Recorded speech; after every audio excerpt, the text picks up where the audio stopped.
here. I'm Ambassador Sujay or Dr. Sujay, and thank you for joining us for Live with Sujay. Yes, we're all the way live, and I'm in living color.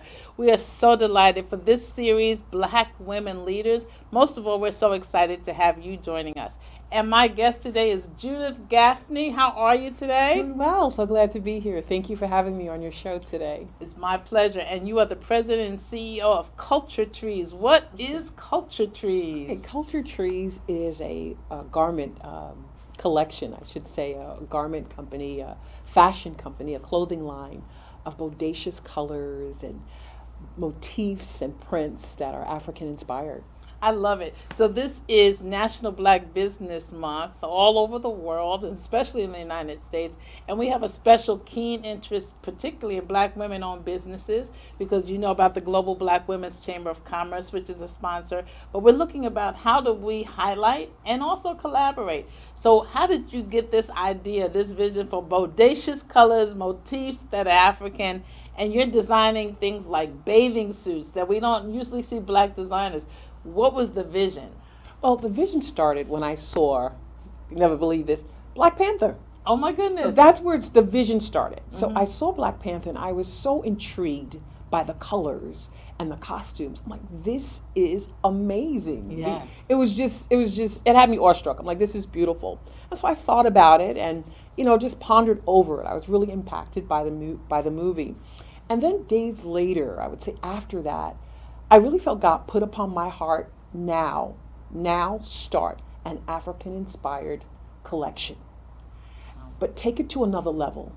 Use voguish and contemporary styles so that when people wear them, they are statement pieces. I love it. So even when you say it, voguish, you have that kind of attitude for the pieces that you wear. And I was privileged to see at our retreat, Sailor by the Sea, I was privileged to see some of your pieces, but particularly the bathing suits. One of those I'm going to put myself into because it was voguish and it just was like, I could see Black Panther inspiring it.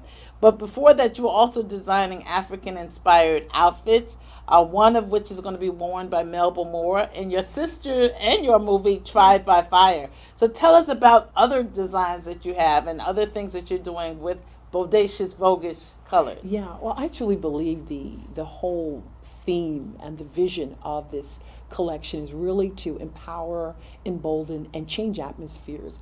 I believe when you put on something from Culture Trees, from a bathing suit, because we've done bathing suits, we've done costumes from Melba Moore, we've done costumes for dance schools and things for people who just wanted to go to weddings and all kinds of, we did for sororities. They took a trip to South Africa and they wanted these special sorority colors, and we took bodacious African prints and designed dresses and tops and pants for them.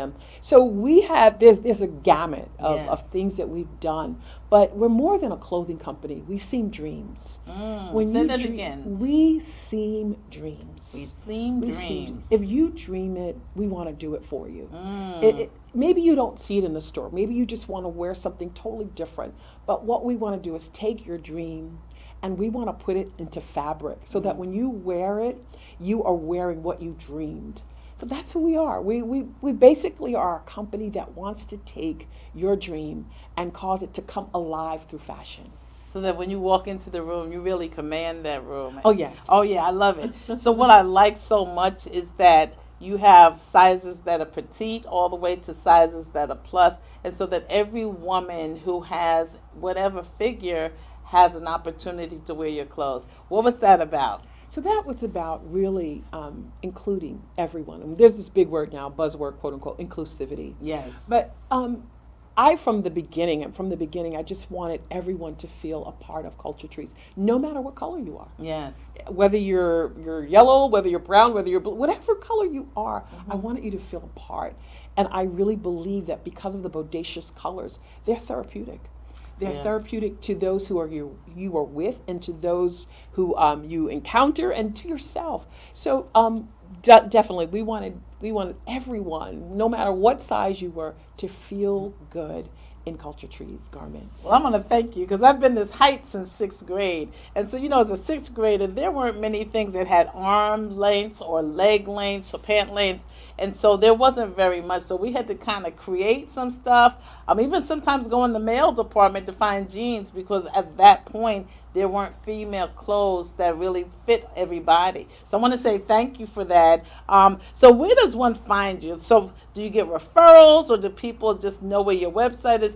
First of all, tell us your website and then how do people find you in general? Yes, my website is culturetreedesign.com. Culturetreedesign.com. And then where do people find you? Do you get referrals? Do they say, I saw this fashion a lot of referrals. A lot of people hear about me. I've done New York Fashion Week, Harlem Fashion Week. I've done, just different shows. And what's been so good about the shows is that you meet people, you network with people, they love your designs, they tell other people about it, and then you get phone calls. Yes. Or they go to your website, my website, and then they purchase from there. So it's been really good. It's been basically, I've done a lot of referral work. Yeah. Well, I love it because I saw some of your fashions, both of the ones that Melba Moore wore and the movie set, but also saw the bathing suits. So tell me your secrets, like behind stage, backstage. How do you get the models one out so fast and have the other one change and get them back out? What's the secret to success backstage? Well, just to start with Melba Moore, I'm really glad to be part of my sister's film, Tried by Fire. Yes. And I count it an honor to be her assistant producer and also to be able to design some garments for those who are participating in the film, the cast, which is great. And I'm part of the cast. Yes, so you are. I'm Mayor Cook. Yes. With an E on it, and I'm going to wear some of your fashion. Yes, so you thank are. you for that. And we're excited about Tried by Fire. We were able to interview your sister a few weeks ago, and we're looking forward to the film Tried by Fire. So we're going to be looking out for it because it's going to be a red carpet film. If nothing else, I'm going to be on the red carpet and maybe invite you and your sister to join me. But I'm going to have a red carpet moment. Definitely. And on the red carpet moment, those are going to be Culture Tree garments. They're going to be all over Vogue, all over the world. That's right. They're going to be I'm going to have them do it from the left to right. I'm going to get Culture Tree. Yes. So. But in reference to the models, I have a lot of help backstage, and particularly my sister and others who come along to help to get the models organized, which is really very important. My emphasis to the models is that you must feel good. If you don't feel good in what I put on, you let me know. You don't have to wear it. Yes. I want you to really feel good because when you go on that runway, you speak volumes to the audience. So I always speak to the models to make sure that they feel very comfortable and confident in what they're wearing. So you speak to them, you want to feel good, you must feel good, because that's an attitude that you take into the clothing and then you see it when they wear it. Definitely. So I can't, many times behind stage, I can't just say, put this on. Sometimes I step back and I have to think and I have to plan just right there in a few seconds and say, okay, this color is really going to pop on this girl or this male. Yes, that's true. So you do male fashions as well? I've done, yes. So what are some of the male fashions? Are there pants? Are there shorts? What are male trunks, swimming trunks? Yes, I've done male shorts, male tops, pants. Yes, I have. In some of the New York Fashion Week shows. So now you and your sister not only do movies together, but you also travel together doing events. I've seen you on Capitol Hill, planning events for a filmmaker, Tara Renee. What's the secret to working with a family member? The secret to working with a family member is, I would say first and foremost, is to have Jesus in your heart. I have to honestly say that my mom laid the foundation of having God first. And she always encouraged us, all of us, to love one another. Yes. And we were brought up that way. That's awesome. And Jesus was the foundation of our home. It was the teaching in our home, the love of God. And not only was it taught, but it was exemplified. Yes. And because it was exemplified behind closed doors, we gravitated towards that. And my mom always made sure that we loved her. If we had a fight, now hug her until I say let her go. Yeah. Now hug him until I say let her Right. So you're going to hug the hell out of them, as they say. So you are a fashion designer. You are a mother. Yes. You have... how many children? You have twins? Yes, I have twin girls, Mariah and Rayma. I have a son, Jordan, and my husband and I now have 4 foster children. Wow. Yes, who we are raising and helping navigate through their lifetime. Yes. That's a huge heart. I know in the Psalms you alluded to faith, but I know in the Psalms it says, Lord, I offer you my heart. And what you are doing is actually offering your heart to foster children and raising them as your children. Yes, yes. That's awesome. So now you're a designer, you're a mother, you are a wife. Yes. You are assistant producer on films. Yes. What else would you like us to know about you? I'm also a professor at FIT, Fashion Institute of Technology in Manhattan. Really? Yes. Please tell President Joyce Brown I said hello. Oh, I sure will. Yes, we were in the coalition, New York Coalition of 100 Black Women together. Okay, I definitely will. Wow. Yes. So this is National Black Business Month. You have successful businesses, plural. So if I had to say A plus B plus C equals a successful business, what are the formulas? I would say A first. I believe in putting Jesus first, putting God first. And then I would say plus hard work. And hard work is putting the time in and doing due diligence. Okay, so no matter how long it takes, making sure it's right. Hitting it long enough until it breaks. So yeah. Okay. And then I would say plus C would be learn how to laugh and love. Enjoy life. I love it. Enjoy life. Laugh and love. Laugh and love. Yes. So you were at the retreat with us, which was so wonderful. Not only beautiful. did you do a fashion show, but we did have a comedian. Because I used to be around my mother's table. It was gut-busting laughter all night, all day. And so whatever events I do, I try to have something where we laugh. Because it says in the scriptures, laughter is a good medicine for the soul. Yes. So what else is good for your soul? What's good for my soul is communication. I really like to, I love to talk to friends, family. So I believe I'm a good communicator. I also love what's good for my soul. I love the beach. The beach, okay. I love to travel. Yeah. And I love to eat out. Yes. I love good times. I'm spontaneous. You could say, let's go to Paris next week. I'm like, okay, Let's do it. Let's do it. I'm ready. Let's go to Amsterdam in 2 weeks. I'm ready. I'm spontaneous, and I could have so many things going on, but it's just my nature to say, okay, how can I work through this to get to that, or I got to make sure this is done right so that we can get here. So yes, definitely, family is important. My husband, I thank God for him. He's been the impetus for my laughter, because that's just his nature every day. This man laughs every single day. Wow. It's just part of his personality. I love it. Well, in addition to Global Black Women being a sponsor, we also have Women on the World Stage, which is the sponsor of the retreat each year. So in the Woman on the World Stage's bag, so you have bags, you have a carry-on, you have a suitcase. What's something you won't leave home without? I won't leave. Are we talking about when you say I won't leave home without? Other than a credit card. We know that's a slogan for many credit cards, but we're not going to push them. Yes. But what's something you want to make sure is in your bag? Is it a camera? Is it some snacks for the road? What is it you must make sure? If there are 3 items you want to make sure in your bag, whether it's carry-on or checked luggage, what would it be? So in my carry-on bag, I would definitely have some healthy snacks, some cashews or pistachios. Okay. Definitely have that. Some water. Okay, I'd sit next to you. Okay.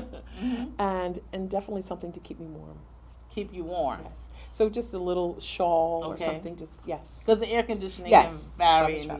So in your checked bag, what would you have that you want to make sure you can check it, and when you get there, you need it? Yes. Okay. So I want to make sure that I have my steamer. Okay. Yes. my clothes are ironed. And I want to make sure that I have some comfortable shoes and some comfortable clothes and some bodacious colors. Yes. And most of all, something from Culture Trees. Yes. Okay. Yes. I got to have Culture Trees in my bag. So you're a walking brand. I have to market my own brand. Definitely. If I don't believe in it, who else will? Exactly. So I just got back from Italy, and a lot of times, well, first of all, you have to have an adapter, but a lot of times you really don't have the electricity because their power was going towards air conditioning. It was 115 degrees and it was going out. So you also want to have clothes that travel well. So a Culture Tree clothes able to travel well? You don't necessarily have to get a steamer out or an iron because you may not have one. So do they travel well, and what kind of materials do you use to make sure that they travel well? Yeah, so most of our materials are 100% cotton. Mm-hmm. And the reason why I prefer cotton is because it's breathable and it's light, and it has a lot of versatility. So yes, they do travel well. Some people don't mind. Just shake them out. Yeah, that's hang them out the night before, and you're fine. Yes, Don't exactly. leave them in the bag. Mm-hmm. Just shake it out, and hang it up the night before, and you can just pop it on and go. And a lot of things I've also made that have reversible looks, so you Oh. can have one look one day. And in Yes. particular, I made a couple of reversible bathing suits, which are more sustainable. And one look one way, and another look another way. I love it. So yeah, definitely. I'm going to take the picture of the one that I really want because I saw so many. I was like, oh, snap that. I want that. I want that. So now, were there places in Africa that you've gone also that inspired you? I know Black Panther was phenomenal, but there are places in Africa that you've gone or that you hope to go to get some more inspiration for your dreams. Yes, so we've taken a trip to Ghana, West Africa. And the most inspiration, I would say the most inspiring moments in Africa were the people. Mm-hmm. Were spending time with the people, Mm-hmm. and particularly the children. Yes. And so we did a conference there, and I love the fabrics there. I love the hard work, the resiliency, and the diligence of the people. So definitely I connect the fabric to the culture of hard work. The fabric tells a story. Yes. There's a narrative attached to every piece of fabric, that there's hard work, resilience, community, and diligence in every piece of fabric. I love it. So the late Marie Brooks was a dancer, and she would take about 20 of us to a country with the indigenous people to learn the dances, so that we weren't in a studio learning them, but we went with the children of that village, and we'd come back and we'd know how to do Ghanaian dances in a certain village, or South African dances, and it was so wonderful to be amongst the people, because that tells a story as well. So if I were to say, what is your story? What's your story? So my story is one of growing up in a middle class family with parents who were determined to push us outside of the box, to never settle for mediocrity and pursue your dream. And when I decided to launch Culture Trees, I came out of a comfort zone. It wasn't my particular style thinking that way until God really opened up my eyes about the history of the fabric. Yes. And also the story of the people connected to the fabric. I love it. So my story is one of resilience, coming from a background that I was pushed to never settle for mediocrity, into launching my own business to say, listen, here I am here to make a difference in an industry that has not been so friendly Yes. towards designers of color, but I'm here to make a statement. And the statement is that I am included, and that I'm bringing something to the table to change the narrative. So resilience and brilliance. When did you know you were in? There were obstacles, there were challenges, as you say, particularly for a woman of color. When did you know you had a seat at the table? I knew I had a seat at the table when I heard the feedback from those who wore my garments of all ethnicities. When I heard Caucasian men and Caucasian women and Hispanic men and women and come to me and say, I love this piece. Can I meet you on 34th and purchase? Now see, one thing is to say something, Yes. but another thing is to put your dollar Yes. where your mouth is. Exactly, exactly. So when people were saying, I want to wear this, I was really emboldened and encouraged and also inspired, because I don't want Culture Trees just on one ethnicity. I want the world to wear Culture Trees. I love because it. it brings healing. So bringing the world together through healing and through Culture Trees. Game changing. Game changing. Yes. I love it. I love it. So that's the now. You're working with your sister on a film. You're designing. What is your hope for legacy? My legacy is to take the garments even into more of a technical aspect and technological aspect. in reference to NFTs.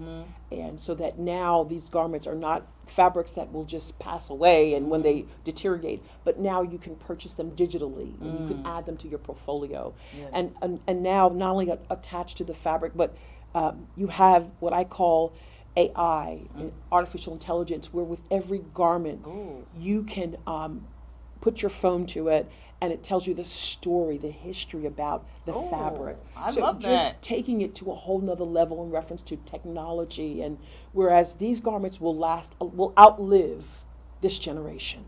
Yes.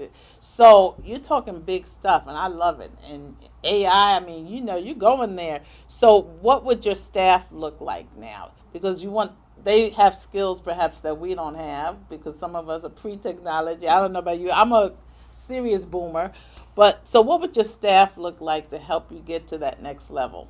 So my staff would look like remote workers from India, remote workers from Africa, remote workers from the United States, where we would collaborate on virtual calls, and we would talk about our projects and how they will impact the industry and impact lives. For example, a garment that a young girl wears she wears it in a dance recital.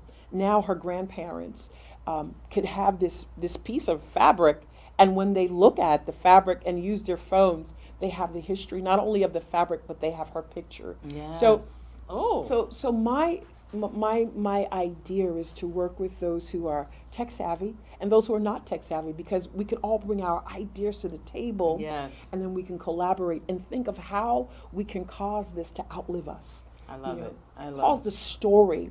What I want to do is to have the story to continue. They're telling the story years from now. Why? Well, the fabric is not. No, the story is now captivated via technology. I love it. So we won't just be visiting the pyramids, which have a story, and all of the wonderful places. We've been to Gaza Strip and Jordan, the Petra Village, but we're going to be able to have culture trees, which tells their story historically. So you'll be able to just have AI. You have a QR code, and you know who's hooked up Scan to it. Yes. I love it. So I say these DSMOG principles. I think that everyone who's a business owner has to, in this day, so smog is where fog and haze join together and you don't see clearly. So DSMOG principles are: you have to digitize, energize, strategize, monetize, organize, globalize, and glamorize. I love it. So it sounds like you're doing the glamorizing and you're globalizing. So you're going to be organizing a group of remote learners, workers from around the world, monetizing because you want to make sure this is a business. And so you want to definitely have the energy, and you're going to be digitizing. So I think you're a DSMOG woman. It sounds like you've got it all together. What would you tell a new business? Somebody has a vision. What would you tell them about getting started? Getting started, definitely don't ever give up. There will be days where you will want to throw in the towel and say, I'm done, I'm done. So don't ever give up. Don't ever give up. Okay. Anything you hit hard and long enough, it'll break through. Okay. So keep hitting it, even when you don't feel like it. Mm-hmm. Keep going. At some point, that rock's going to break, but don't stop. And keep educating yourself. Surround yourself with experience. I love to sit around older people. Yes. People who, I just love their stories. Mm-hmm. They can talk, and I can take meat out of anything. I love it. I love that. I surround yourself with people who have good storytellers. Yes. Because you can learn. I sat with Dapper Dan. Mm-hmm. You probably are familiar with Yes. Harlan's Renaissance man. Yes. But I've sat with him, and just so much I've learned through his pain, through his process. And I've gleaned, and I've taken jewels that I will always have. And I love to learn. I love to learn. Love to learn. Love to learn. So, Dapper Dan, so there's going to be pain, but you don't have to stay there because at some point you will have progress. Yes. So what do you say in terms of a public image? Is everyone front and center, or are there some people who can do it backstage and still be successful? Always. Yes, you can do it backstage and be successful, but you must know that you're successful. You must put those metrics and things in place so that you know I'm successful. Yes, backstage, front. we need a gamut of people, you know, to push forward entrepreneurship. Yes. Backstage, front stage, wherever you are, do your best, never stop learning, and go for it. So there are three ways that African Americans can become rich and wealthy. One is land ownership, one is home ownership, and the third is business ownership. And so for this month, we're celebrating in my village of Azure Rest home ownership. Black homeowners in a village called Azure Rest in the village of Sag Harbor in the town of East Hampton. And it's so delightful to see so many. But we're also landowners, but it's also celebration of business owners, of which you are one, of whom you are one. And we just excited for Culture Trees. If you'll tell us one more time where they can find you, culturetreedesign.com. culturetreedesign.com. Without the S, culturetreedesign.com. And where you can find us is Global Black Women CC, which stands for chamberofcommerce.org, or you can find me at charismaspeakers.com because you need a speaker with charisma. But you can also just find us here on LTV because this is the show live with Sujay, and we have all the way live and in living color guests. This series is Black Women Leaders. And we're delighted to have today Judith Gaffney, but most of all, we're delighted to have you in our audience. This has been a brilliant and a resilient interview, and we hope that there'll be a time that you'll come back. Like Kamala Harris said, we hope that you are the first in this seat, but I hope this won't be the last time that you come on this show. Thank you so much for joining us. Is there one last thought you'd like to give our audience, just in terms of business ownership and who you are? What last thought would you give for National Black Business Month? Resilience. Be resilient. You have to bounce back. You gotta bounce back. We fall down, the songwriter says. We get back but up. But we forgot to get back up. Get back up again. So, I don't know if you and I remember, there used to be this thing called Bozo. Yes. And it had all this air in it, and you could punch Bozo as many times, and Bozo would fall down. But guess what? Come back up. Bozo would come back up. And I think that's really what business is all about. Yeah, somebody might punch you. Yes, there are obstacles, sexism, racism, all classes of colorism. Yes. But guess what? We fall down, but we want you to get back up. Be resilient because you're brilliant. Say, I am successful. I will succeed. No one has to say anything else. You say, I am successful. I will succeed. And that's what I'm saying to you today. I'm Dr. Sujay, or Ambassador Sujay, former U.S. Ambassador at Large for International Religious Freedom in the Obama administration. And guess what? I had 2 Senate confirmation hearings, and it looked like I was falling down. But guess what? I got back up, and you can too. Thank you for joining us.